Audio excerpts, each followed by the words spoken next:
Hi friends, welcome to Lakshmi Max. இன்னைக்கு என்ன பார்க்க போறோம்னா RRB டெக்னீஷியன் கிரேட் 1 and 3 கான அஃபிஷியல் நோட்டிஃபிகேஷன் வந்து ரிலீஸ் பண்ணியிருக்காங்க. அதை பற்றி தான் இந்த வீடியோவில் நம்ம பார்க்க போகிறோம். ஓகே, ஸோ இந்த நோட்டிஃபிகேஷன் பார்த்தீங்கன்னா டோட்டலாக 71 பேஜஸ் வந்து கொடுத்துருக்காங்க.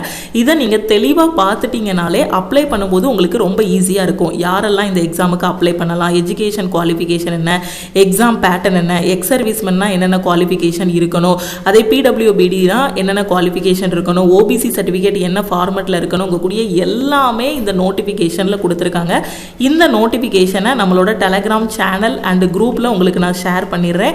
ஸோ நீங்கள் லக்ஷ்மி மேக்ஸோட டெலகிராம் சேனல் அண்ட் குரூப்பில் இருந்து இந்த நோட்டிஃபிகேஷனை டவுன்லோட் பண்ணிக்கலாம். ஃபர்ஸ்ட் எடுத்ததும் பார்த்தீங்கன்னா ஒரு டேபிள் போட்டு நமக்கு சூப்பராக கொடுத்துட்டாங்க. இம்பார்ட்டன்ட் டேட்ஸ் என்னென்ன அப்படிங்கிறத இதில் கொடுத்துருக்காங்க. அப்படியே உள்ள என்னென்ன கண்டென்ட் இருக்கோ அது எல்லாத்தையுமே இந்த டேபிளில் வந்து கொடுத்துட்டாங்க. இப்போ நீங்கள் எக்ஸ் சர்வீஸ்மேன் அப்படின்னா அதை பற்றி உங்களுக்கு ஏதாவது ஒரு டவுட் இருக்குது அப்படின்னா பேஜ் நம்பர் 11-12க்கு போனீங்க அப்படின்னா எக்ஸ் சர்வீஸ்மேன் பற்றின எல்லா இன்ஃபர்மேஷனுமே கொடுத்துருப்பாங்க. அதே மாதிரி ஒவ்வொரு அனெக்ஷர் பற்றியும் உங்களுக்கு டவுட் இருக்குது. இப்போ எஜுகேஷன் குவாலிஃபிகேஷன் பற்றி டவுட் இருக்குது அப்படின்னா அனெக்ஷர் ஏல பாருங்க அப்படின்னு கொடுத்துருப்பாங்க. அனெக்ஷர் ஏ வந்து எந்த பேஜில் இருக்குது அப்படிங்கிறத கூட நீட்டாக பேஜ் நம்பர் வந்து கொடுத்துருக்காங்க. ஓகே, ஸோ இப்போ நாம 1 by 1 இதில் பார்க்கலாம். ஸோ இதில் வந்து பார்த்தீங்கன்னா ஒவ்வொரு போஸ்ட்லையும் எவ்வளோ வேகன்சி இருக்குது அப்படிங்கிறத தெளிவாக இந்த டேபிளில் நமக்கு ஃபஸ்ட்டு கொடுத்துருக்காங்க. டெக்னீஷியன் கிரேட் 1க்கு பார்த்தீங்க அப்படின்னா மெடிக்கல் ஸ்டாண்டர்ட் வந்து B1 வந்து இருக்கணும். ஓகே, டோட்டல் வேகன்சி பார்த்தீங்கன்னா 183 வேகன்சி எல்லா RRBயும் சேர்த்து கொடுத்துருக்காங்க. டெக்னீஷியன் கிரேடு 3ல ட்ராக் மிஷின், ஓகே, இதுக்கு கீழே வரக்கூடிய எல்லா போஸ்ட்லையுமே எவ்வளோ வேகன்சி அப்படிங்கிறத கொடுத்துருக்காங்க. ஓகே, டெக்னீஷியன் கிரேடு 3ல ட்ராக் மிஷினுக்கு பார்த்தீங்கன்னா 28 வேகன்சி இருக்கு. ஓகே, ஸோ இதுக்கான மெடிக்கல் ஸ்டாண்டர்ட் வந்து A3. அதே மாதிரி டெக்னீஷியன் கிரேடு 3 பிளாக் ஸ்மித்துக்கு பார்த்தீங்கன்னா 113 வேகன்சி. டெக்னீஷியன் கிரேடு 3 பிரிட்ஜுக்கு பார்த்தீங்கன்னா B1 மெடிக்கல் ஸ்டாண்டர்ட் இருக்கணும் 19. ஓகேவா? ஸோ அதே மாதிரி டெக்னீஷியன் கிரேடு 3 கேரேஜ் அண்ட் வேகனுக்கு மெடிக்கல் ஸ்டாண்டர்ட் என்னங்கிறத கொடுத்துருக்காங்க, வேகன்சி என்னன்னு கொடுத்துருக்காங்க. இப்படியே நீங்கள் 1 by 1 பார்த்தீங்கன்னா டெக்னீஷியன் கிரேடு 3க்குள்ள எவ்வளோ வேகன்சிஸ் இருக்கு, அதுக்கான மெடிக்கல் ஸ்டாண்டர்ட் என்னங்கிறத தெளிவாக பார்த்துக்கலாம். டெக்னீஷியன் கிரேடு 3 SNTக்கு பார்த்தீங்க அப்படின்னா B1 ஸ்டாண்டர்ட் இருக்கணும் 470 வேகன்சி. ஓகேவா? ஸோ டோட்டலாக பார்த்தீங்க அப்படின்னா உங்களுக்கு கிரேடு 1 கிரேடு 3 ரெண்டுமே சேர்த்து 6238 வேகன்சி வந்து ரிலீஸ் பண்ணியிருக்காங்க. ஸோ டெக்னீஷியன் கிரேடு 3ல என்னென்ன இதெல்லாம் இருக்குங்கிறத பார்த்துக்கோங்க. கிரேடு 3க்கு கீழே என்னென்ன போஸ்ட்லாம் வருது, அதுக்கான மெடிக்கல் ஸ்டாண்டர்ட் என்ன இருக்கணுங்கிறத பார்த்துக்கோங்க. அதுக்கான வேகன்சி என்னங்கிறதையும் இந்த டேபிளில் நீங்கள் பார்த்துக்கலாம். ஓகே, ஓவராலாக டெக்னீஷியன் கிரேட் 1 and 3 ரெண்டுமே சேர்த்து 6238 வேகன்சி வந்து சொல்லியிருக்காங்க. Okay, centralised employment notification number 2/2025 recruitment of technician grade 1 signal and various categories of technician grade 3. Okay, so date of indicative notice in employment news, இது நாம ஆல்ரெடி உங்களுக்கு நான் வீடியோலே சொல்லியிருந்தேன். 21ஆம் தேதியே எம்ப்ளாய்மெண்ட் நியூஸ் பேப்பரில் வந்து டெக்னீஷியன் கிரேட் 1 and 3க்கான நோட்டிஃபிகேஷன் நாங்கள் இந்த டேட்டில் ரிலீஸ் பண்ணுவோம் அப்படிங்கிற மாதிரி ஒரு நியூஸ் வந்து கொடுத்துருந்தாங்க. அந்த டேட்டை இதில் சொல்லியிருக்காங்க. 21/6/2025லேயே நமக்கு எம்ப்ளாய்மெண்ட் நியூஸ் பேப்பரில் வந்து நியூஸ் வந்துருச்சு. ஆன்லைன் அப்ளிகேஷன் எப்போ ஸ்டார்ட் ஆகுது அப்படின்னா 28/6/2025 இன்னையிலிருந்து அப்ளிகேஷன் வந்து ஸ்டார்ட் ஆகிருச்சு. எப்போ க்ளோஸ் ஆகுது அப்படின்னா 28 ஜூலை 2025 அப்ளிகேஷன் வந்து க்ளோஸ் ஆகுது. கரெக்டாக 1 month வந்து டைம் கொடுத்துருக்காங்க. ஸோ இந்த 1 monthக்குள்ளே கரெக்டாக நீங்கள் வந்து அப்ளை பண்ணிடுங்க. நீங்கள் அப்ளை பண்ணும்போதே மிஸ்டேக்ஸ் இல்லாமல் அப்ளை பண்ணிடுங்க. ஃபீஸ் பே பண்ணுறதுக்கான லாஸ்ட் டேட் பார்த்தீங்கன்னா 30 ஜூலை 2025 கொடுத்துருக்காங்க. மாடிஃபிகேஷன் அதாவது கரெக்ஷன் விண்டோ எப்போ ஓப்பன் ஆகும் அப்படின்னா ஆகஸ்ட் 1ஆம் தேதியிலிருந்து 10ஆம் தேதி வரைக்கும் உங்களுக்கு கரெக்ஷன் விண்டோ வந்து ஓப்பனில் இருக்கும். இது என்ன அப்படின்னா நீங்கள் அப்ளை பண்ணும்போது, ஓகே, அப்ளிகேஷன் ஃபார்மை ஃபில் பண்ணுவீங்க இல்லையா, ஃபில் பண்ணும்போது ஏதாவது ஒரு மிஸ்டேக்ஸ் பண்ணிட்டீங்க, இல்லை OBC சர்டிஃபிகேட் வந்து நம்பர் என்ட்ரு பண்ண மறந்துட்டீங்க, SC சர்டிஃபிகேட்டை அட்டாச் பண்ண மறந்துட்டீங்க, ஜென்ரல்லே கொடுத்து அப்ளை பண்ணிட்டீங்க, இந்த மாதிரி ஏதாவது ஒரு மிஸ்டேக் பண்ணியிருக்கீங்க, இல்லை எஜுகேஷன் குவாலிஃபிகேஷனில் ஏதாவது மிஸ்டேக் பண்ணிட்டீங்கன்னா அந்த அப்ளிகேஷன் ஃபார்மை கரெக்ஷன் பண்ணுறதுக்கு டைம் கொடுப்பாங்க. அதுக்கு தான் கரெக்ஷன் விண்டோ வந்து 1ஆம் தேதியிலிருந்து 10ஆம் தேதி ஆகஸ்ட் 1லிருந்து 10 வரைக்கும் ஓப்பனில் இருக்கும். அந்த 10 டேஸுக்குள்ளே நீங்கள் வந்து கரெக்ஷன் பண்ணிக்கலாம். Okay, date during which eligible scribe candidate must provide their scribe details இந்த application portal. Okay, scribe details வந்து இது பண்ணுறதுக்கான டேட் வந்து இதில் கொடுத்துருக்காங்க. ஓகே, இந்த டைம் வந்து அப்ளிகேஷனில் என்ன சேஞ்சஸ் கொண்டு வந்திருக்காங்க அப்படின்னா இதுக்கு முன்னாடிலாம் ரயில்வேல நீங்கள் அப்ளை பண்ணும்போது ஃபோட்டோ அப்லோட் பண்ணும்போது என்ன பண்ணுவாங்க, ஏற்கனவே நம்ம லேப்டாப் ஆர் கம்ப்யூட்டரில் ஒரு பாஸ்போர்ட் சைஸ் ஃபோட்டோ வச்சுருப்போம், அதை அப்லோட் பண்ணுற மாதிரி இருக்கும். ஆனால் இப்போ அப்ளை பண்ணுறதுக்கு பார்த்தீங்கன்னா லைவாக நம்மளோட ஃபோட்டோ வந்து எடுத்து அப்படியே அப்லோட் பண்ணுற மாதிரி கொடுத்துருக்காங்க. எல்லா டீட்டெயில்ஸையுமே நம்ம பார்க்கலாம். Okay, the detailed Zen number 2 2025 will be uploaded on the official websites of RRB. The link for submission of the online application will be made live on these websites. Dates for CBT, DV, medical examination will be communicated from time to time through the official websites. அதாவது என்ன சொல்லியிருக்காங்கன்னா நீங்கள் apply பண்ணி முடிச்சதுக்கப்புறம் உங்களுக்கு computer based test நடக்கும், அதுக்கான result எப்போ வரும், அதுக்கப்புறம் டிவி எப்போ இருக்கும், மெடிக்கல் எப்போ இருக்கும், அது எல்லாமே ஆர்ஆர்பி வெப்சைட்டில் நாங்கள் அப்டேட் பண்ணிகிட்டே இருப்போம் அப்படிங்கிறத இதில் சொல்லியிருக்காங்க. ஓகே, ஸோ இதில் அடுத்து என்ன சொல்லியிருக்காங்க? Applications are invited from eligible candidates for the following post mentioned in the below. Application complete in all respects must be submitted online only. Last date வந்து 28/7/2025 குள்ள நீங்க ஆன்லைன்ல அப்ளை பண்ணணும்னு சொல்லியிருக்காங்க. ஓகே, ஃபர்ஸ்ட் போஸ்ட் பாருங்க, டெக்னீஷியன் கிரேட் 1 சிக்னல். இதுக்கான level வந்து level 5 ன்னு சொல்லியிருக்காங்க. இனிஷியல் பே வந்து 29200. ஓகே, இந்த இனிஷியல் பே தான் இதுக்கான சேலரி அப்படின்னு நீங்க நினைச்சுக்கிட கூடாது. ரயில்வேல இது போகையும் உங்களுக்கு அலவன்சஸ் எல்லாமே கொடுப்பாங்க. ஓகே, மெடிக்கல் ஸ்டாண்டர்ட் பார்த்தீங்கன்னா B1 ஸ்டாண்டர்ட் இருக்கணும் டெக்னீஷியன் கிரேட் 1க்கு. உங்களோட ஏஜ் பார்த்தீங்க அப்படின்னா 18 இருந்து 33 வயசுக்குள்ள இருக்கணும். கிரேட் 1 நீங்க அப்ளை பண்றீங்க அப்படின்னா இது யாருக்கு அப்படின்னா இங்க இருக்கக்கூடிய இந்த ஏஜ் லிமிட் ஜெனரல் கேட்டகரிக்கு. இது போக SC ST OBC இவங்க எல்லாருக்குமே ஏஜ் ரிலாக்ஸேஷன் இருக்கு. ஓகே, இப்போதைக்கு நான் சொல்லியிருக்கிறது ஜெனரல்ல வரக்கூடிய ஸ்டூடெண்ட் டெக்னீஷியன் கிரேட் 1 அப்ளை பண்றீங்கன்னா மினிமம் 18 மேக்ஸிமம் 33 வயசு இருக்கணும். உங்களுக்கு வேகன்சி எவ்வளவு சொல்லியிருக்காங்கன்னா 183 வேகன்சி சொல்லியிருக்காங்க. டெக்னீஷியன் கிரேட் 3க்கு பார்த்தீங்கன்னா இனிஷியல் பே வந்து 19,900 சொல்லியிருக்காங்க. இது போக அலவன்சஸ் எல்லாமே ஆட் பண்ணுவாங்க. ஓகேவா, so medical standard annexure A வந்து பார்க்க சொல்லியிருக்காங்க. ஓகேவா, ஸோ அதுக்கப்புறம் ஏஜ் பார்த்தீங்கன்னா 18 இருந்து 30 இருக்கணும். இது யாருக்குன்னா ஜெனரல் கேட்டகரிக்கு. வேகன்சி எவ்வளோனா 6055 சொல்லியிருக்காங்க. எதுக்கு? டெக்னீஷியன் கிரேட் 3க்கு. ஓவராலாக ரெண்டையும் ஆட் பண்ணும்போது கிரேட் 1 and 3 ரெண்டும் சேர்த்து 6238 வேகன்சி.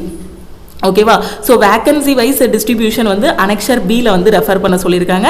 ஸோ எல்லாத்தையுமே நம்ம வந்து 1 by 1 பார்க்கலாம். ஓகே, ஸோ அடுத்து இப்போ நான் ஃபைனல் இயர் படிச்சுக்கிட்டு இருக்கேன், இல்லை ஐடிஐயில் நான் ஃபைனல் இயர் படிக்கிறேன். ஏன்னா எஜுகேஷன் குவாலிஃபிகேஷன் எல்லாமே பார்க்கலாம். கிரேட் 3க்கு வந்து பார்த்தீங்கன்னா நீங்கள் 10th + ஐடிஐ வந்து படிச்சிருக்கணும். சப்போஸ் அவங்க சொல்லக்கூடிய அந்த குவாலிஃபிகேஷனோட ஃபைனல் ரிசல்ட்டுக்கு வெயிட் பண்ணிட்டு இருக்கீங்க அப்படின்னா நீங்கள் வந்து நாட் எலிஜிபிள் டு அப்ளை. நான் ஃபைனல் இயர் படிச்சுட்டு இருக்கேன், நான் வந்து எலிஜிபிளா அப்படின்னு கேட்டிங்கன்னா ஸோ நீங்கள் வந்து எலிஜிபிள் கிடையாது. அதை தான் இங்கே 2வது பாயிண்டில் வந்து கொடுத்துருக்காங்க. ஸோ அடுத்து வேகன்சி 6238 நான் சொல்லியிருந்தேன்னா, ஸோ இந்த பாயிண்ட்டை பாருங்கள். Please note that these vacancies may increase or decrease as per the recruitment of railway administration. The parameters of the various postings is at annexure A and RRB wise. அதாவது இந்த vacancy வந்து இன்க்ரீஸும் ஆகலாம் டிக்ரீஸும் ஆகலாம். பெரும்பாலும் degrees பண்ண மாட்டாங்க. So இது வந்து ஃபைனல் வேகன்சி கிடையாது. மேபி இதை விட அதிகமாகிறதுக்கும் வாய்ப்பு இருக்குது. ஓகே, அதே மாதிரி A3 மெடிக்கல் ஸ்டாண்டர்ட்னா நமக்கு எப்படி இருக்கணும், B1 ஸ்டாண்டர்ட்னா எப்படி இருக்கணும், B2 ஸ்டாண்டர்ட்னா எப்படி இருக்கணும், C1 ஸ்டாண்டர்ட்னா எப்படி இருக்கணும் அப்படிங்கறத இந்த டேபிள்ல வந்து கொடுத்திருக்காங்க. ஓகே, என்னோட மெடிக்கல் ஸ்டாண்டர்ட் எப்படி இருக்குன்னு எனக்கு தெரியல அப்படின்னு நீங்க சொன்னீங்கன்னா ஒரு ஐ டாக்டர் கிட்ட போய் நீங்க செக் பண்ணீங்கன்னா அவங்க உங்களோட மெடிக்கல் அந்த ஐ ஸ்டாண்டர்ட் வந்து எப்படி இருக்கு அப்படிங்கறத செக் பண்ணி சொல்லிடுவாங்க. A1 இல்ல B1 அப்படிங்கறத செக் பண்ணி சொல்லிடுவாங்க. ஓகே, இப்போ ஏஜ் லிமிட் பாத்தீங்க அப்படின்னா எப்படி சொல்லியிருக்காங்கன்னு பாருங்க. டெக்னீஷியன் கிரேட் 1க்கு 18 to 33 இயர்ஸ். இது யாருக்குன்னா ஜெனரலுக்கு. டெக்னீஷியன் கிரேட் 3க்கு பாத்தீங்கன்னா 18 to 30 இயர்ஸ். இது யாருக்கு ஜெனரல், அதாவது யூஆர்ல வருவாங்க இல்லையா, எந்த ஒரு ரிசர்வேஷனுமே இல்லாம வருவாங்க இல்லையா, அவங்களுக்கான age limit. Okay, in upper age limit or maximum upper age of the following categories communities in the table below are applicable subject to submission of request certificates. இது போக இந்த கேட்டகரியில வரவங்க SC ST OBC ex serviceman இந்த கேட்டகரியில வரீங்க அப்படின்னா உங்களுக்கு எக்ஸ்ட்ரா ஏஜ் ரிலாக்ஸேஷன் வந்து கொடுத்துருக்காங்க. இப்போ ஒரு SC ஸ்டூடெண்ட் இல்லைன்னா ST ஸ்டூடெண்ட் இருக்காங்கன்னு வச்சுக்கோங்களேன், அவங்களுக்கான அப்பர் ஏஜ் லிமிட் பார்த்தீங்கன்னா 5 வருஷம் ரிலாக்ஸேஷன் கொடுக்குறாங்க. அப்போ ஒரு SC ஸ்டூடெண்ட் இருக்காங்கன்னா அவங்க டெக்னீஷியன் கிரேட் 1 அப்ளை பண்றாங்க அப்படின்னா அவங்களுக்கான ஏஜ் லிமிட் என்னன்னா மினிமம் 18, மேக்ஸிமம் இந்த 33 இருக்கு இல்லையா, அது கூட இந்த 5 ஆட் பண்ணிக்கோங்க. 38 வயசு வரைக்கும் அவங்க கிரேட் 1 எக்ஸாம் எழுதிக்கலாம். SC STயா இருந்தாங்கன்னா, OBC இருக்காங்கன்னு வச்சுக்கோங்க, அவங்க இந்த கிரேட் 1 எக்ஸாமுக்கு மினிமம் 18, மேக்ஸிமம் இந்த 33 கூட இந்த 3 ஆட் பண்ணுங்க. ஏன்னா OBCக்கு 3 வருஷம் ரிலாக்ஸேஷன். அப்போ OBCனா மினிமம் 18, மேக்ஸிமம் 36 வயசு வரைக்கும் டெக்னீஷியன் கிரேட் 1 எழுதிக்கலாம். அப்போ கிரேட் 3க்கு பார்த்தீங்கன்னா ஜென்ரலுக்கு 18 இருந்து 30 வயசு சொல்லியிருக்காங்க. அப்போ SC STயா இருந்தீங்கன்னா இது கூட 5 ஆட் பண்ணுங்க. 18 இருந்து 35 வயசு வரைக்கும் எக்ஸாம் எழுதிக்கலாம். ஓகே, இது கூட 3 ஆட் பண்ணீங்கன்னா உங்களுக்கு என்ன வரும், 18 இருந்து 33 வரும். ஓபிசினா கிரேடு 3க்கு 33 வயசு வரைக்கும் எக்ஸாம் வந்து எழுதிக்கலாம். எக்ஸ் சர்வீஸ்மேன்ல யூஆர் ஓபிசி எஸ்சி எஸ்டின்னு பிரிச்சிருக்காங்க. அந்த எக்ஸ் சர்வீஸ்மேனா இருக்கீங்கன்னா உங்களோட சர்வீஸ்ல இருந்து 3 இயர்ஸ் ஓகே உங்க ஏஜ் கூட அந்த 3 இயர்ஸ் ஆட் பண்ணிக்கோங்க. அதே ex serviceman OBC non creamy லேயரா இருக்கீங்கன்னா 6 இயர்ஸ் ஆட் பண்ணிக்கோங்க. அதே எஸ்சி எஸ்டியா இருக்கீங்கன்னா 8 இயர்ஸ் வந்து ஆட் பண்ணிக்கோங்க. அதே இது நீங்க பிடபிள்யூபிடியா இருக்கீங்க, மாற்றுத்திறனாளி ஸ்டூடெண்டா இருக்கீங்க, மாற்றுத்திறனாளியில நீங்க யூஆர்ல வரீங்க அப்படின்னா உங்களுக்கான ரிலாக்ஸேஷன் பார்த்தீங்கன்னா 10 வருஷம் ரிலாக்ஸேஷன் கொடுக்குறாங்க. அப்போ நீங்க கிரேடு 1க்கு பார்த்தீங்க அப்படின்னா எத்தனை வயசு வரை எழுதிக்கலாம்? 18ல இருந்து 43 வயசு வரைக்கும் எக்ஸாம் எழுதிக்கலாம். அதே மாதிரி கிரேடு 3க்கு பார்த்தீங்க அப்படின்னா 18ல இருந்து 40 வயசு வரைக்கும் எக்ஸாம் எழுதிக்கலாம். இது கூட அந்த ரிலாக்ஸேஷனை ஆட் பண்ணுங்க, அவ்வளோதான் மேக்ஸிமம் ஓகேவா. அதே ஓபிசினா உங்களுக்கு 13 வருஷம் ரிலாக்ஸேஷன் கொடுத்துருக்காங்க. அப்போ 18ல இருந்து 46 வயசு வரைக்கும் நீங்க கிரேடு 1 எழுதிக்கலாம். அப்போ கிரேடு 3 பார்த்தீங்க அப்படின்னா 18ல இருந்து 43 வரைக்கும் எழுதிக்கலாம். பிடபிள்யூடி அதாவது மாற்றுத்திறனாளி ஸ்டூடெண்ட் இருப்பீங்க இல்லையா, அவங்களுக்கான ஏஜ் லிமிட் ஓகே. ஸோ இப்படியே பார்த்தீங்க அப்படின்னா ஒவ்வொருத்தங்களுக்கும் ஏஜ் லிமிட் கொடுத்துருக்காங்க. இப்போ விமனாக இருக்காங்க, டிவர்ஸ்டாக இருக்காங்க, ஜுடிஷியலி செப்பரேட்டட் அந்த மாதிரி இருக்கிறாங்க அப்படின்னா அவங்களுக்கு மேக்ஸிமம் ஏஜ் கொடுத்துருக்காங்க. நீங்கள் ஒரு விமன் கேண்டிடேட்டு விடோ அப்படி இல்லைனா நீங்கள் வந்து டைவர்ஸ் வாங்கிட்டு ரீமேரேஜ் பண்ணாமல் இருக்கிறீங்கன்னா யூஆர்ல வரீங்கன்னா உங்களுக்கு 35 வயசு, ஓபிசி அப்படின்னா 38, எஸ்சி எஸ்டினா 40 வயசு வந்து கொடுத்துருக்காங்க ஓகே. ஸோ இதே மாதிரி பார்த்தீங்கன்னா உங்களுக்கு யாருக்கு இது அதே இதுதான் அப்படியே டெக்னீஷியன் கிரேடு 3க்கும் ரிலாக்ஸேஷன் கொடுத்துருக்காங்க ஓகே. கிரேடு 3க்கும் எஸ்சி எஸ்டிக்கு 5 வருஷம் ரிலாக்ஸேஷன், ஓபிசிக்கு பார்த்தீங்கன்னா 3 வருஷம் ரிலாக்ஸேஷன். நான் சொல்றது புரியுதா? ஜென்ரலுக்கு டெக்னீஷியன் கிரேடு 1க்கு 18ல இருந்து எத்தனை வயசு வரைக்கும் எழுதிக்கலாம்? 33 வயசு வரைக்கும் எக்ஸாம் எழுதிக்கலாம். கிரேடு 3க்கு 18ல இருந்து 30 வயசு வரைக்கும் எக்ஸாம் எழுதிக்கலாம் ஓகேவா. ஸோ அது போக ரிமைனிங் இந்த category SC ST OBC ex serviceman வரீங்கன்னா இந்த ரிலாக்ஸேஷனை அந்த மேக்ஸிமம் ஏஜ் கூட ஆட் பண்ணிக்கோங்க ஓகே. தெளிவா புரியுதா? ஸோ வேற எதுவும் டவுட் இருந்துச்சு அப்படின்னா நம்ம டீமுக்கு நீங்க கான்டாக்ட் பண்ணி கேட்டுக்கலாம். ஏஜ் லிமிட் இதுதான், ஜென்ரலுக்கான ஏஜ் லிமிட்டை கொடுத்துட்டாங்க. அது கூட உங்களுக்கான ரிலாக்ஸேஷன் வந்து கொடுத்துருக்காங்க. இதுல நீங்க எந்த கேட்டகரியில வருவீங்களோ அதை இந்த மேக்ஸிமம் ஏஜ் லிமிட் கூட நீங்க வந்து ஆட் பண்ணிக்கலாம் ஓகே. ஸோ அடுத்து வந்து என்ன சொல்லியிருக்காங்க இதுல, ஸோ நிறைய பேருக்கு டேட் ஆஃப் பர்த் வச்சு ஒரு கன்ஃபியூஷன் வரும். நான் வந்து என்னோட ஏஜ் வந்து கரெக்டாக 30 வயசா இல்லை 30.5 இல்லை 33 வயசா இல்லை எனக்கு 33.5 அப்படிங்கிற மாதிரி ஒரு டவுட் வரும். அதுக்காக தான் தெளிவாக உங்களுக்கு டேட் ஆஃப் பர்த்தை வச்சே கொடுத்துருக்காங்க.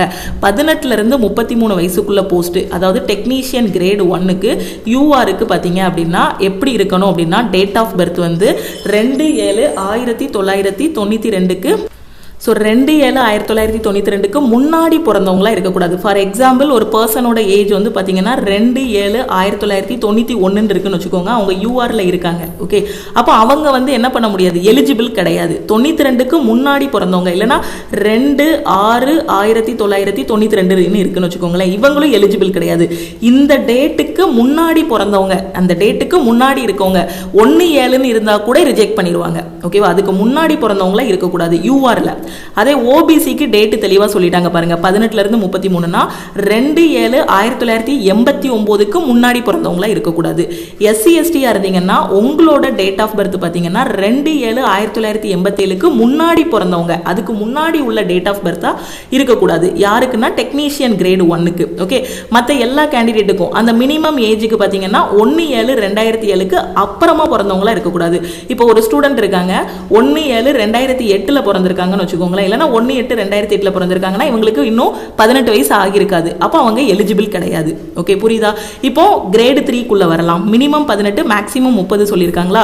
இப்போ யூஆர்ல ஒரு பையன் எழுத போறாரு எக்ஸாம், அப்போ அவரோட ஏஜ் லிமிட் பார்த்தீங்கன்னா 2/7/1995க்கு முன்னாடி பிறந்தவங்களா இருக்கக்கூடாது யூஆர்ல ஓகே. யூஆர் இடபிள்யூஎஸ்க்கு 2/7/1995க்கு முன்னாடி பிறந்தவங்களா இருக்கக்கூடாது. எதுக்கு? கிரேடு 3க்கு ஓகேவா.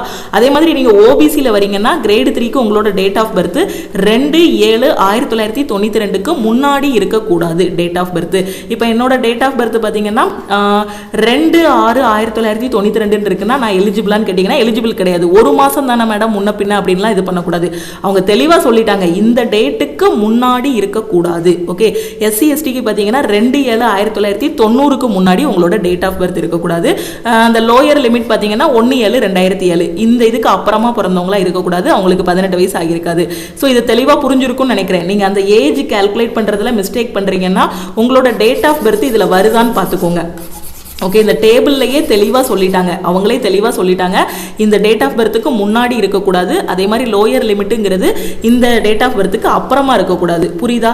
ஸோ இப்போ அடுத்து பாருங்க, if A candidate is eligible for age relaxation on one more then one ground, he or she will get the maximum amongst the relaxation for which he or she is eligible. Okay, so அடுத்து என்ன சொல்லியிருக்காங்க, SC ST OBC நான் கிரிமி. So இந்த இதில் வந்து candidate applying against UR vacancies will not be eligible to get any age relaxation. ஆக்சுவலாக இப்போ SC STயா இருக்காங்க, அவங்க கட் ஆஃப் வந்து யூஆரோடது இது பண்ணிட்டாங்க அப்படின்னா அவங்களுக்கு வந்து ஏஜ் ரிலாக்ஸேஷன் வந்து இது பண்ண முடியாது. அந்த ஏஜ் ரிலாக்ஸேஷன் வாங்கி எஸ்சியாவோ இல்லை ஓபிசியாவோ எழுதிட்டு மார்க் வந்து யூஆரோடது எடுத்துட்டாங்கன்னு வச்சுக்கோங்களேன். ஓகே, ஏஜ் ரிலாக்ஸேஷன் வாங்கியிருக்காங்க, ஆனால் மார்க் வந்து யூஆருக்கு எடுத்திருக்காங்கன்னா அந்த யூஆர் வேகன்சிக்கு அவங்க என்ன பண்ண முடியாது, எலிஜிபிள் கிடையாது. ஓகே, புரியுதா? ஏன்னா யூஆருக்கு ஏஜ் லிமிட்டே பார்த்தீங்கன்னா அவங்க என்ன சொல்லியிருக்காங்க, 18லேருந்து 33ன்னு சொல்லியிருக்காங்க. இப்போ ஒரு ஓபிசி ஸ்டூடெண்ட் 36 வயசு ஆகுது. ஓகேவா? அப்போ 36 வயசுல ஒருத்தர் எக்ஸாம் எழுதியிருக்காரு, அவர் யூஆர் கட் ஆஃப் விட அதிகமான மார்க் வாங்கியிருக்காரு. இப்போ அவர் யூஆர்ல வேகன்சி இருக்குன்னா இந்த வேகன்சி எனக்கு தாங்கன்னு கேட்க முடியாது. ஏன்னா யூஆரோட ஏஜ் லிமிட் 33 தான். நீங்க 36 வயசு வச்சு எழுதியிருக்கீங்க, உங்களோட ஏஜ் ரிலாக்ஸேஷன் வச்சு எழுதியிருக்கீங்க. அப்போ இந்த வேகன்சியை உங்களுக்கு ஃபில் பண்ண மாட்டாங்க. ஸோ இப்போ தெளிவாக புரிஞ்சிருக்கும்னு நினைக்கிறேன். ஓகேவா? ஸோ அடுத்து பாருங்க, ஸோ எஜுகேஷன் குவாலிஃபிகேஷனுக்கு அனெக்ஷர் ஏ வந்து பார்க்க சொல்லியிருக்காங்க. ஓகே, ஸோ அனெக்ஷர் ஏ பார்த்து நான் ஒரு டைம் உங்களுக்கு எக்ஸ்பிளைன் பண்ணிடுறேன். Candidate must already have the educational R technical qualification prescribed in sent from recognized institute or university as on the last date for submission of online application. Those awaiting result of their final examination of the prescribed educational or technical qualification should not apply. யாராவது final year படிச்சிட்டு இருக்கீங்க, ரிசல்ட்டுக்காக wait பண்ணிட்டு இருக்கீங்கன்னா நீங்க வந்து apply பண்ண முடியாது. Okay, diploma R degree in engineering will not be accepted in lieu of CCA, அதாவது course completed act apprentice or ITI for the post of technician in pay level 2 unless otherwise specified. Graduate act apprentice will not be accepted in lieu course of CCA. ஓகேவா?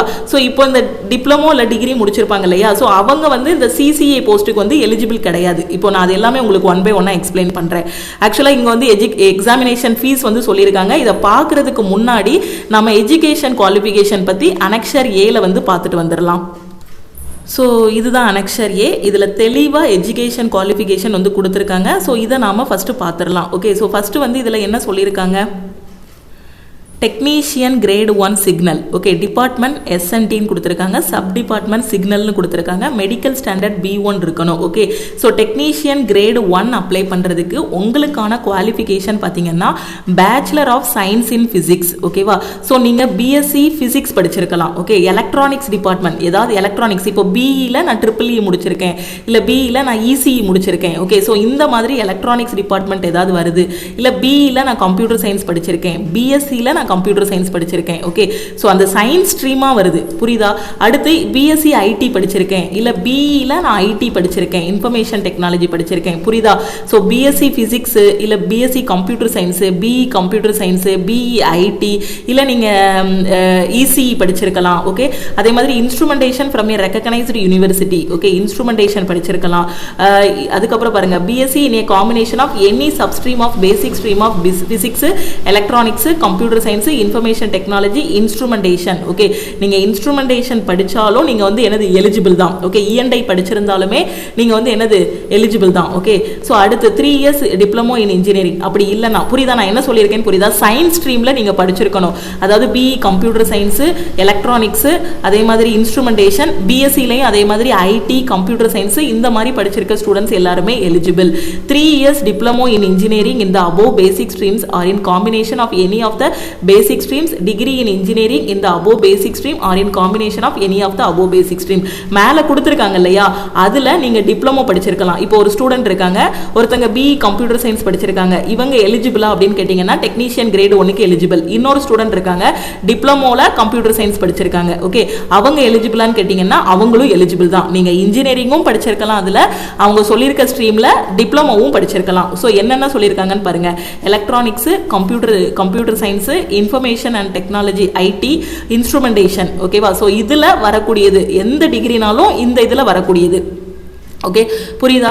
அடுத்து பாருங்க, technician grade 3க்கு இதில் வந்து ஒவ்வொரு போஸ்ட்டுக்கும் பார்த்தீங்க அப்படின்னா உங்களுக்கு qualification வந்து மாறும். மேக்ஸிமமாக பார்த்தீங்கன்னா எல்லா போஸ்ட்டுக்குமே டெக்னீஷியன் கிரேடு 3க்கு வந்து என்ன குவாலிஃபிகேஷன்னா 10th முடிச்சுட்டு ஐடிஐ படிச்சிருக்கணும். அப்படி இல்லைன்னா 10th படிச்சுட்டு ரயில்வேல அப்ரண்டிஷிப் பண்ணியிருக்கணும். ஓகே, ஒரு 90% போஸ்ட்டுக்கு டெக்னீஷியன் கிரேடு 3க்கு இதுதான் குவாலிஃபிகேஷன்.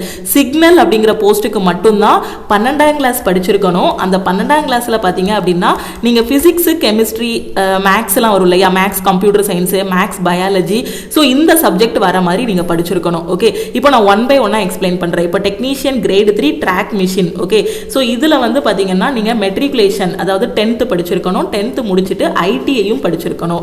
அப்படி இல்லைன்னா நீங்கள் என்ன பண்ணியிருக்கணும்னா ரயில்வேல அப்ரண்டிஷிப் பண்ணியிருக்கணும். அதை தான் இங்கே டீட்டெயிலாக சொல்லியிருக்காங்க. ஓகே, 10th + ஐடிஐ படிச்சிருக்கணும். அப்படி இல்லைன்னா நீங்கள் என்ன பண்ணியிருக்கணும், 10th முடிச்சுட்டு ரயில்வேல அப்ரண்டிஷிப் பண்ணியிருக்கணும். இதை நீங்கள் தெளிவாக ரீட் பண்ணி பார்த்தீங்கன்னா அதுதான் இங்கே கொடுத்துருப்பாங்க. ஓகே, அடுத்து பார்த்தீங்கன்னா technician grade 3 blacksmith. Okay, இதுக்கும் அதே மாதிரி தான் 10th படிச்சிருக்கணும், ரயில்வேல அப்ரண்டிஷிப் பண்ணியிருக்கணும். அப்படி இல்லைன்னா 10th படிச்சுட்டு ஐடிஐ முடிச்சிருக்கணும், 10th + என்ன படிச்சிருக்கணும், இது ரயில்வேல அப்ரண்டிஷிப் பண்ணியிருக்கணும். கிரேடு 3க்கு நான் சொல்லிட்டேன் இல்லையா, 95%, 99% 10th + ஐடிஐ, அப்படி இல்லைன்னா 10th + ரயில்வேல அப்ரண்டிஷிப் பண்ணியிருக்கணும். எந்த போஸ்ட்டுக்கு அந்த 12th குவாலிஃபிகேஷன் வருதுங்கிறத நான் சொல்கிறேன். டெக்னீஷியன் கிரேடு 3 பிரிட்ஜுக்கும் பார்த்தீங்கன்னா எஸ்எஸ்எல்சி 10th முடிச்சுட்டு ஐடிஐ முடிச்சிருக்கணும். அப்படி இல்லைன்னா நீங்கள் ரயில்வேல அப்ரண்டிஷிப் பண்ணியிருக்கணும். அதே மாதிரி தான் டெக்னீஷியன் கிரேடு 3 கேரேஜ் அண்ட் வேகனுக்கும் அதே குவாலிஃபிகேஷன் தான் கொடுத்துருக்காங்க பாருங்க.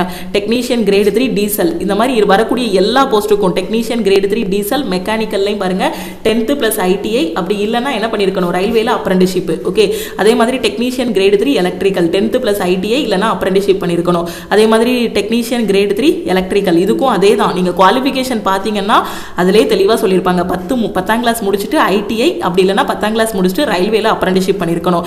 Technician grade 3 electrical TRT. Okay, so இதுக்கும் அதே மாதிரி தான்.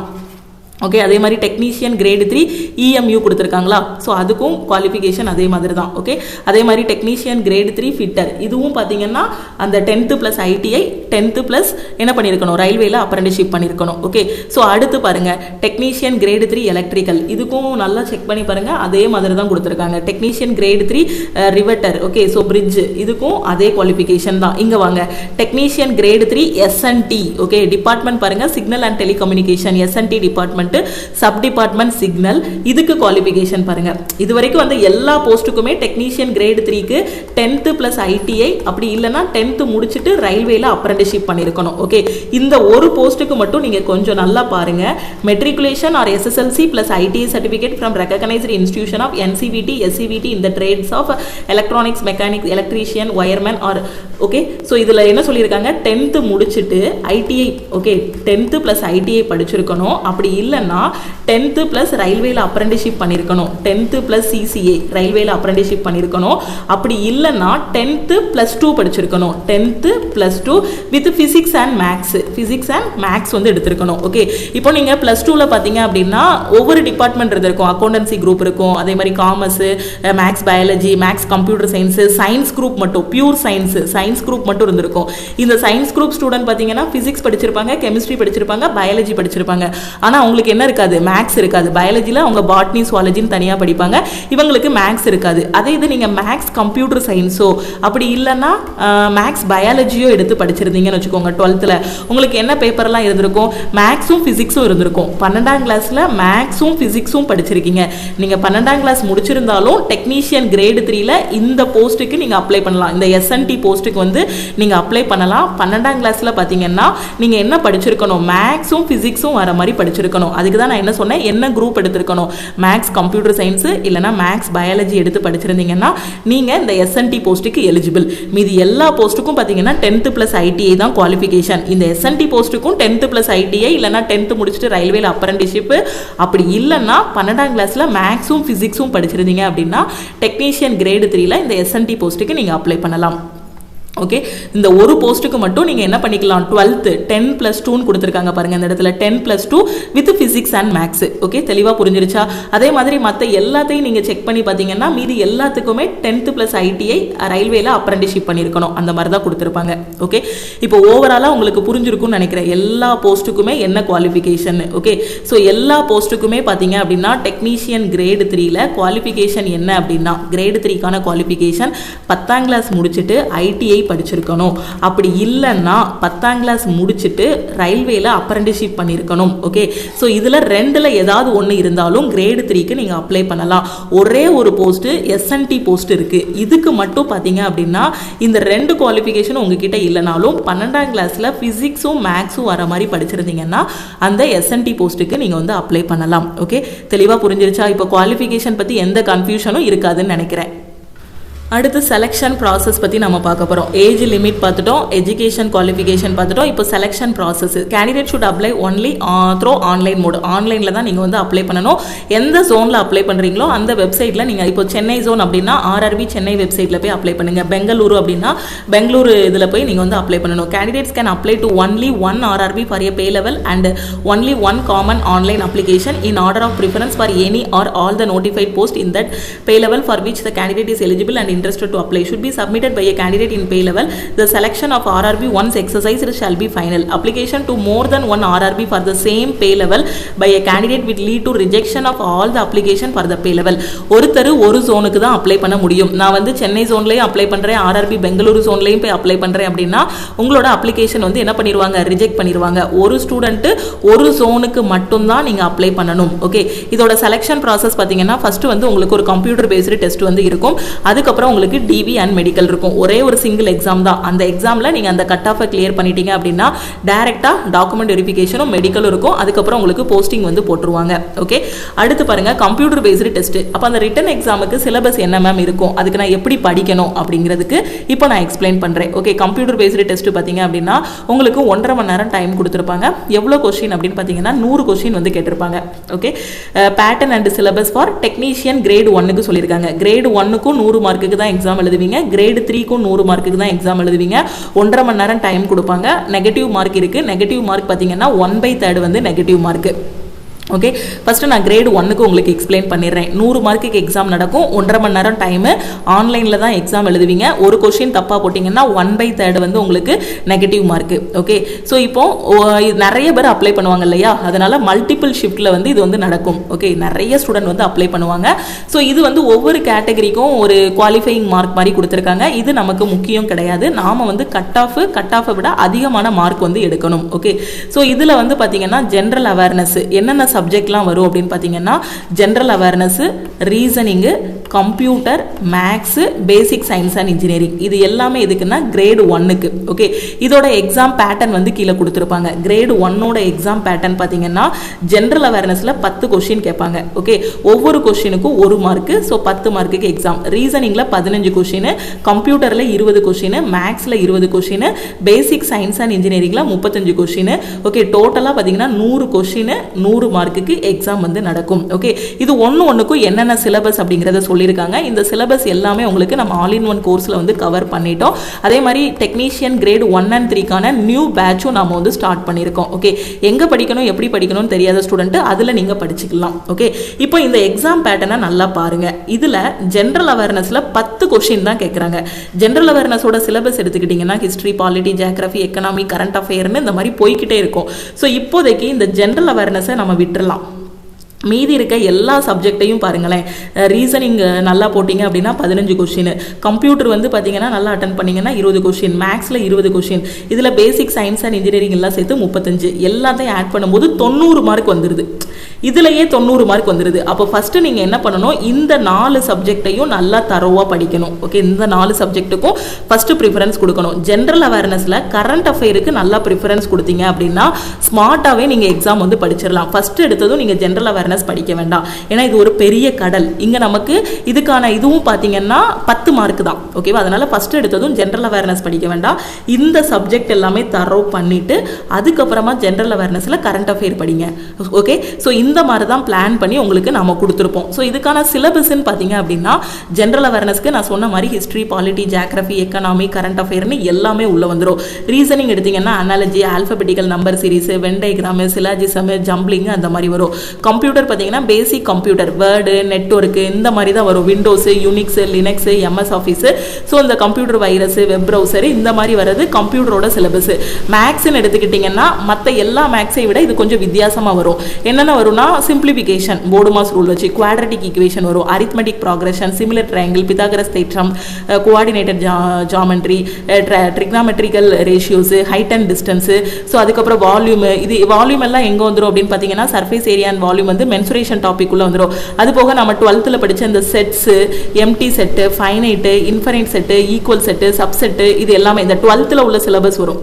இதுக்கு முன்னாடி இப்போது வேறு ரயில்வே எக்ஸாம்லாம் எடுத்து பார்த்தீங்கன்னா சிலபஸ் மேக்ஸுக்கு வித்தியாசமாக இருக்கும். இது பார்த்தீங்கன்னா ரொம்ப வித்தியாசமாக இருக்கும். மற்ற எல்லாத்தையும் விட இந்த டெக்னீஷியன் கிரேட் 1 மேக்ஸ் வந்து கொஞ்சம் வித்தியாசமாக இருக்கும். ஓகேவா? ஸோ இது எல்லாமே பார்த்தீங்கன்னா மேக்ஸோட சிலபஸ். அடுத்து பேசிக் சயின்ஸ் அண்ட் இன்ஜினியரிங்கில் உங்களுக்கு பேசிக் சயின்ஸில் unit and measurement, mass, weight, work, power, energy, speed and velocity இது எல்லாமே வந்துடும். ஸோ இது எல்லாமே உங்களுக்கு ஆல் இன் ஒன் கோர்ஸில் நம்ம கவர் பண்ணிடுவோம். இந்த மேக்ஸு, இந்த basic science and engineering, general awareness, கம்ப்யூட்டர்னு எல்லாமே கவர் பண்ணிடுவோம். ஸோ மேக்ஸ் மட்டும் பார்த்துக்கோங்க. மற்ற எக்ஸாமுக்கு, ரயில்வே எக்ஸாமுக்கு படிக்கிற மாதிரி மேக்ஸோட சிலபஸ் கிடையாது. இதோட சிலபஸ் வந்து கொஞ்சம் டிஃபர் ஆகும். ஓகேவா? நம்ம இதுலேயே பார்த்தீங்கன்னா பேட்ச்லேயே டெக்னீஷியன் கிரேட் 1 மேக்ஸ் பார்த்தீங்கன்னா அது கொஞ்சம் வித்தியாசமாக கொடுத்துருப்போம். ஸ்டாட்டிஸ்டிக்ஸ் எல்லாமே உள்ள வரும். ஓகே, ஸோ நீங்கள் பேட்சில் ஜாயின் பண்ணிட்டீங்கன்னா உங்களுக்கு எல்லாமே கவர் ஆகும். இப்போ கிரேட் 3க்கான சிலபஸ் வந்து நம்ம பார்க்கலாம். ஓகே, கிரேட் 3க்கு டைம் பார்த்தீங்கன்னா 90 நிமிஷம், 1.5 மணி நேரம், 100 கொஸ்டின் வந்து கொடுத்துருக்காங்க. நெகட்டிவ் மார்க் பார்த்தீங்கன்னா 1/3 வந்து நெகட்டிவ் மார்க். ஓகே, ஸோ இதுக்கு எக்ஸாம் பேட்டர்ன் பார்த்தீங்கன்னா இது ரொம்ப ஈஸி. கிரேட் 1 விட கிரேட் 3 வந்து ரொம்ப ரொம்ப ஈஸி. மேக்ஸில் வந்து 25 கொஸ்டின், ரீசனிங்கில் 25 கொஸ்டின், சயின்ஸில் 40 கொஸ்டின், ஜென்ரல் அவேர்னஸில் 10 கொஸ்டின். இங்கேயும் பார்த்தீங்கன்னா ஜென்ரல் அவேர்னஸை நம்ம ஸ்கிப் பண்ணிடலாம். கரண்ட் அஃபேர் மட்டும் நல்லா படித்தாலே போதும். ஏன்னா 10ல் கரண்ட் அஃபேர்லேருந்து 5லேருந்து 7 கொஸ்டின் வந்துடும். அப்போ ஃபஸ்ட்டு ஃபோக்கஸ் பண்ண வேண்டியது மேக்ஸு, ரீசனிங்கு, சயின்ஸு. இப்போ குரூப் டிக்கு படிக்கிறீங்க இல்லையா, அந்த குரூப் டிக்கு படிக்கக்கூடிய ஸ்டூடெண்ட்டு அப்படியே என்ன படிக்கிறீங்களோ அதே இதுதான் டெக்னீஷியன் கிரேட் 3க்கு. ஓகே, ஸோ இதுக்கும் மேக்ஸு, ரீசனிங், சயின்ஸு இதை மட்டும் ஃபோக்கஸ் பண்ணால் போதும். இதோட மேக்ஸ் சிலபஸ் வந்து கிரேட் 1 மாதிரி இருக்காது. ஓகே, இது காமனான ரயில்வே மேக்ஸ் சிலபஸ் என்னவோ அது மாதிரி தான் இருக்கும். சிலபஸ் பாருங்கள், மேக்ஸில் number system, simplification, LCM, HCF, ratio, proportion, percentage, algebra, geometry, trigonometry, statistics, square root இது எல்லாமே வந்துடும். ரீசனிங்கில் பார்த்தீங்கன்னா analogy, number series, coding, decoding, jumbling, Venn diagram, data sufficiency, statement and argument, statement and assumption என்னென்ன topic இருக்கோ அது எல்லாமே. General சயின்ஸ்னு எடுத்துக்கிட்டிங்கன்னா ஃபிசிக்ஸ், கெமிஸ்ட்ரி, பயாலஜி அவ்வளோதான். ஓகே, ஸோ இதுதான் உங்களுக்கு கிரேட் 3க்கான சிலபஸ். கிரேட் 3ஆன பேட்டர்னும் நான் சொல்லிட்டேன், மார்க்கும் சொல்லியாச்சு. ஒவ்வொரு கொஸ்டினுக்கும் ஒரு மார்க்கு, 100 கொஸ்டின், 100 மார்க்குக்கு எக்ஸாம் வந்து எழுதுவீங்க. ஓகே, இந்த சிங்கிள் எக்ஸாம் மட்டும்தான். கிரேட் 1க்கும் அந்த சிங்கிள் எக்ஸாம் தான், கிரேட் 3க்கும் இந்த எக்ஸாம் தான். இதில் நீங்கள் வந்து கட் ஆஃப் கிளியர் பண்ணிட்டீங்க அப்படின்னா ஃபைனலாக உங்களுக்கு டிவி அண்ட் மெடிக்கல் வந்து இருக்கும். ஓகே, டிவி போகும்போது என்னென்ன டாக்குமெண்ட்லாம் எடுத்துகிட்டு போகணும் அப்படிங்கிறத நான் உங்களுக்கு அந்த வீடியோவில் எக்ஸ்பிளைன் பண்ணுறேன். ஓகேவா? ஸோ இப்போதைக்கு இதுதான் நீங்கள் தெரிஞ்சுக்க வேண்டிய முக்கியமான இன்ஃபர்மேஷன். அதே மாதிரி அப்ளை பண்ணுறதுக்கான இன்ஸ்ட்ரக்ஷனும் இதில் வந்து கொடுத்துருக்காங்க. ஓகேவா? ஸோ அப்ளை பண்ணும்போது பார்த்தீங்க அப்படின்னா இதுக்கு முன்னாடிலாம் ஃபோட்டோ வந்து நார்மலாக நம்ம வந்து நம்ம லேப்டாப்பில் சேவ் பண்ணி வச்சுருக்க பாஸ்போர்ட் சைஸ் ஃபோட்டோவை அப்படியே இங்கே வந்து என்ன பண்ணுவோம், அப்லோட் பண்ணுவோம். இப்போ அப்படி கிடையாது. அங்கே கேமரா வந்து நம்ம ஃபோன் ஆர் லேப்டாப்பில் ஆன் ஆகும். நம்ம ஸ்ட்ரைட்டாக ஒரு ஒயிட் பேக்ரவுண்ட் இருக்கிற மாதிரி உட்காந்தோம் அப்படின்னா அதுவே நம்ம ஃபோட்டோ வந்து கேப்சர் பண்ணிடும். ஓகேவா? ஏன்னா முன்னாடிலாம் பார்த்தீங்கன்னா அப்ளை பண்ணுறதுக்கு வேற யார்கிட்டையாவது கொடுத்து நம்ம அப்ளை பண்ண சொல்லிடுவோம். இப்போ வந்து அந்த ஃபோட்டோ வந்து நம்ம லைவாகவே எடுக்கணும். ஸோ நாம தான் அப்ளை பண்ணி ஆகணும். ப்ரௌசிங் சென்டர் போனாலும் தப்பாக அப்ளை பண்ணாமல் கரெக்டாக பார்த்து அப்ளை பண்ணுங்கள். நான் ஹவு டு அப்ளைன்னு ஒரு வீடியோ வந்து அப்லோட் பண்ணுறேன், அதை பார்த்துட்டு நீங்கள் அப்ளை பண்ணுங்கள். ஓகே, நான் இந்த டெக்னீஷியன் கிரேட் 1 and 3க்கு எலிஜிபிளாக இருக்கேன் மேம். நான் இப்போ தான் இந்த எக்ஸாமுக்கு படிக்க ஆரம்பிச்சிருக்கேன். எனக்கு ஒரு பெஸ்ட்டான ஆன்லைன் கிளாஸ் வேணும் அப்படின்னு நினைக்கிற ஸ்டூடெண்ட்டு நம்ம லக்ஷ்மி மேக்ஸ் ஆப்பில் இருக்கக்கூடிய டெக்னீஷியன் கிரேட் 1 and 3யோட பேட்சில் வந்து ஜாயின் பண்ணிக்கோங்க. இந்த பேட்சில் எல்லா சப்ஜெக்ட்டுமே உங்களுக்கு கவர் பண்ணிடுவோம். ஓகேவா? ஸோ இதில் இருக்கிறத மட்டும் ஃபாலோ பண்ணாலே உங்களால் ஃபஸ்ட் அட்டம்ப்டில் கிரேட் 1 கிளியர் பண்ண முடியும், கிரேட் 3யும் கிளியர் பண்ண முடியும். இப்போ சில ஸ்டூடெண்ட் பார்த்தீங்கன்னா கிரேட் 1க்கும் எலிஜிபிளாக இருப்பீங்க, கிரேட் 3க்கும் எலிஜிபிளாக இருப்பீங்க. சில பேர் 10th முடிச்சுட்டு ஐடிஐ முடிச்சுட்டு டிப்ளமோ முடிச்சுட்டு இன்ஜினியரிங் படிச்சிருப்பாங்க. அப்போ அவங்க பார்த்தீங்கன்னா கிரேட் 1க்கும் எலிஜிபிள், கிரேட் 3க்கும் எலிஜிபிள். இல்லை சில பேர் 12th ஃபிசிக்ஸு மேக்ஸும் எடுத்து படிச்சிருப்பீங்க. அப்போ நீங்கள் கிரேடு 3க்கும் எலிஜிபிளாக இருப்பீங்க. அதே மாதிரி இதுக்கான டிகிரியும் வச்சுருந்தீங்கன்னா கிரேடு 1க்கும் எலிஜிபிளாக இருப்பீங்க. அப்போ இது ரெண்டுக்குமே நான் எலிஜிபிளாக இருக்கேன், ரெண்டில் ஏதோ ஒரு போஸ்ட்டுக்கு நான் எலிஜிபிளாக இருக்கேன், எனக்கு ஆன்லைன் கிளாஸ் வேணும்னு நினைக்கிற ஸ்டூடெண்ட்டு லக்ஷ்மி மேக்ஸ் ஆப்பில் இருக்கக்கூடிய கோர்ஸில் ஜாயின் பண்ணிக்கலாம். ஸோ நியூ பேட்ச் வந்து நம்ம எஸ்டர்டே தான் ஸ்டார்ட் பண்ணியிருக்கோம். ஓகே, இந்த பேட்சில் எவ்ரி வீக் என்னென்ன படிக்கணுங்கிறதுக்கான சிலபஸ் மெட்டீரியல் எல்லாமே கையில் கொடுத்துருவோம். ஒவ்வொரு வாரமும் சாட்டர்டே உங்களுக்கு டெஸ்ட் இருக்கும். இதை மட்டும் ஃபாலோ பண்ணாலே போதுமானது. ஆனால் இப்போ இருந்து நீங்கள் படிக்க ஆரம்பிக்கணும். ஸோ இதுதான் நம்ம டெக்னீஷியன் கிரேடு 1ஓட ஃபஸ்ட்டு வீக்கோட பிளான். டே 1லேருந்து டே 6 வரைக்கும் என்னென்ன படிக்கணுங்கிற எல்லாத்தையும் கொடுத்துருவோம். டே 7ல் பார்த்தீங்கன்னா நீங்கள் என்னென்ன படிச்சிருக்கீங்களோ அது எல்லாமே டே 7ல் வந்து உங்களுக்கு டெஸ்ட் இருக்கும். ஓகே, ஸோ இந்த பேட்சில் எப்படி ஜாயின் பண்ணுறது அப்படின்னா, ப்ளே ஸ்டோரில் நம்ம லக்ஷ்மி மேக்ஸ் ஆப் கொடுத்துருப்போம். ஆப்பை டவுன்லோட் பண்ணிடுங்க. டவுன்லோட் பண்ணிவிட்டு உங்கள் மொபைல் நம்பர் என்ட்ரு பண்ணி லாகின் பண்ணுங்கள். ஓகேவா? அதுக்கப்புறம் இந்த நம்பரை உங்கள் ஃபோனில் லக்ஷ்மி மேக்ஸ்ன்னு சேவ் பண்ணிக்கோங்க. சேவ் பண்ணிவிட்டு இந்த நம்பருக்கு ஐ வாண்ட் ஆல் இன் ஒன்னு மெசேஜ் பண்ணுங்கள். நீங்கள் மெசேஜ் பண்ணதும் டீம்லேருந்து காண்டாக்ட் பண்ணிவிட்டு ஜிபே நம்பர் இல்லை அக்கௌண்ட் நம்பர் கொடுப்பாங்க. அதுக்கு கோர்ஸோட ஃபீஸ் ஆப்பில் பார்த்தீங்கன்னா 2500 இருக்கும். ஓகே, நம்ம டெக்னீஷியன் கிரேடு 1, 3க்கு நியூ பேட்ச் வந்து ஸ்டார்ட் பண்ணியிருக்கோம். அதனால் ஆல் இன் ஒன் கோர்ஸுக்கு ஆஃபர் வந்து அனௌன்ஸ் பண்ணியிருந்தோம். அந்த ஆஃபர் எஸ்டர்டேவே க்ளோஸ் ஆகிருச்சு. அகெயின் இன்னைக்கு மட்டும் நம்ம எக்ஸ்டெண்ட் பண்ணியிருக்கோம். ஓகே, இன்னைக்கு நீங்கள் ஆல் இன் ஒன் கோர்ஸில் ஜாயின் பண்ணுறீங்கன்னா 1899 பே பண்ணி ஜாயின் பண்ணிக்கலாம். ஓகே, ஸோ இந்த ஆஃபர் வந்து உங்களுக்கு இன்னைக்கு நைட்டு 12 o'clock கூட க்ளோஸ் ஆகிரும். ஓகே, ஸோ இந்த நம்பருக்கு ஐ வாண்ட் ஆல் இன் ஒன்னு மெசேஜ் பண்ணிங்கன்னா டீம்லேருந்து காண்டாக்ட் பண்ணிவிட்டு ஜிபே நம்பர் இல்லை அக்கௌண்ட் நம்பர் கொடுப்பாங்க. அதுக்கு கோர்ஸோட ஃபீஸ் பே பண்ணிவிட்டு பேமெண்ட்டோட ஸ்க்ரீன்ஷாட் சென்ட் பண்ணிங்கன்னா உங்களுக்கு இந்த பேட்சுக்கான ஆக்சஸ் வந்து கொடுத்துருவாங்க. இதுலேயே உங்களுக்கு கிளாஸஸ், மெட்டீரியல்ஸு, வீக்லி டெஸ்ட் எல்லாமே கவர் ஆகிரும். ஓகே, அதே மாதிரி நான் வந்து இதுதான் மேம் எனக்கு லாஸ்ட் சான்ஸ், ஏஜ் பார் ஆயிருச்சு அப்படிங்கிற ஸ்டூடெண்ட் 1 year வேலிடிட்டியில் ஜாயின் பண்ணிக்கலாம். ஆல் இன் ஒன் கோர்ஸுக்கான 1 year வேலிடிட்டியோட ஃபீஸ் வந்து 1499. ஓகேவா? ஸோ அதே மாதிரி இன்னைக்கு ஈவினிங் பார்த்தீங்க அப்படின்னா 6 o'clock வந்து ஆர்ஆர்பி என்டிபிசி அண்டர் கிராஜுவேட்டுக்கான ஃப்ரீ லைவ் டெஸ்ட் வந்து கண்டக்ட் பண்ணுறோம். லக்ஷ்மி மேக்ஸ் ஆப்பில் ஃப்ரீ லைவ் டெஸ்ட் வந்து கண்டக்ட் பண்ணுறோம். என்டிபிசி அண்டர் கிராஜுவேட் அப்ளை பண்ணியிருக்க ஸ்டூடெண்ட்டு இந்த லைவ் டெஸ்ட்டை அட்டன் பண்ணிவிட்டு உங்களோட ரேங்க் வந்து பார்த்துருங்க. ஓகேவா? ஸோ இப்போவே படிக்க ஆரம்பிங்க. கிடைச்சிருக்க வாய்ப்பை மிஸ் பண்ணிடாதீங்க. வேறு எதுவும் டவுட் இருக்குனாலும் இந்த நம்பருக்கே வாட்ஸ்அப் பண்ணி கேட்டுக்கோங்க. ஸோ நியூ பேட்சில் ஜாயின் பண்ணிவிட்டு உங்களோட ப்ரிப்பரேஷன் ஸ்டார்ட் பண்ணுங்கள். வேறு மெட்டீரியல் எதுவுமே தேவையில்லை, எல்லாமே இந்த பேட்ச்லேயே உங்களுக்கு ப்ரொவைட் பண்ணிடுவோம். 1899 பே பண்ணிட்டீங்க அப்படின்னா உங்களுக்கு எல்லா சப்ஜெக்ட்டும் கவர் ஆகும். Maths, reasoning, general awareness, computer science எல்லா சப்ஜெக்ட்டுமே இதிலேயே கவர் பண்ணிடுவோம். ஒரு எக்ஸாம் மட்டும் இல்லை, எல்லா சென்ட்ரல் கவர்மெண்ட் எக்ஸாமும் கவர் பண்ணுற மாதிரி இந்த ஆல் இன் ஒன் கோர்ஸில் கொடுத்துருக்கோம். ஓகேவா? ஸோ நீங்கள் இப்போ டெக்னீஷியன் கிரேடு 1 இல்லைனா டெக்னீஷியன் கிரேடு 3 உள்ள போயிட்டீங்கனாலும் அடுத்து வரக்கூடிய டிபார்ட்மெண்டல் எக்ஸாமும் இந்த கோர்ஸை ஃபாலோ பண்ணியே நீங்கள் வந்து படிச்சுக்கலாம். எல்லாமே இதிலேயே பெர்ஃபெக்டாக கொடுத்துருக்கோம். வேறு எதுவும் டவுட் இருக்குன்னா இந்த நம்பருக்கு மறக்காமல் வாட்ஸ்அப் பண்ணுங்கள்.